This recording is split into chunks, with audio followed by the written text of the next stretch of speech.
Hello and welcome to BBC News. President Trump has said that he is abandoning his plan to host the 2020 G7 summit at his Florida Gulf resort. It comes after Democrats and others said the decision was evidence of the president misusing his office for personal gain. In a series of tweets, Mr. Trump said that he would drop the plan, which was announced only on Thursday. He cited what he called the crazed and irrational hostility from Democrats and the news media. Brett Samuels is the White House reporter for The Hill. I asked him why the president has backed down.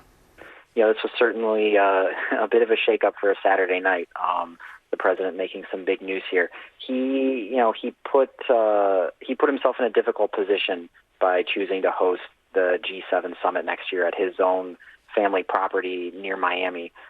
Democrats, as you mentioned, had obviously been piling on with the criticism, accusing him of attempting to use his office to profit and to feed his family's company with brand exposure and, with monetary gain. And even some Republicans had been, uneasy about the decision and, pretty open that it was not good optics, even if they were not willing to speak out in quite as strong terms as Democrats. So it was really mounting kind of from all sides. We'd seen some foreign leaders sort of raise some red flags about this decision. So it was becoming a bit untenable, and we saw the president, as he does not often do, he caved in here to the criticism.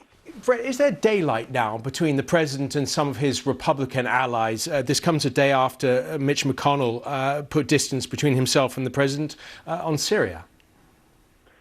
Yeah, it's a good point. That's sort of the other aspect of this announcement when they decided to share that the Doral would host the G7, is it came at a time when the White House is really kind of grappling with a number of issues where it's putting Republicans in difficult spots to defend the president. You mentioned Syria. As much as any issue we've seen the last 3 years, Republicans have been very willing to break with the president on his foreign policy in Syria, speaking out against it, calling it a grave mistake. And on top of that, you have the impeachment inquiry where there are new revelations coming out about that almost daily that Republicans have to answer for. So we're seeing sort of a confluence of events here that really make it difficult for Republicans to kind of present a unified front. So we'll see how long that continues for, but it's certainly, it's a concerning trend for the White House. One of your colleagues in the Washington news media has said that this is a moment of fragility, potentially of weakness for the president. Would you see it that way?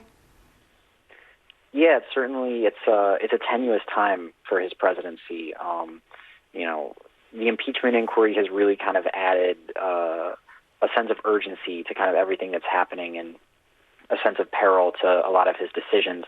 And it really just kind of shines a microscope on all these decisions. So when you have self-inflicted wounds like Mick Mulvaney going to the podium at the White House and announcing that Doral, the president's property, will host the G7 in what some saw as a very brazen attempt to enrich the brand, or when he, seemed to admit and then later walked back his comments about tying Ukraine aid to the president's request for an investigation. It's a very tough time, and the White House has certainly not made it easier on itself with some of these announcements.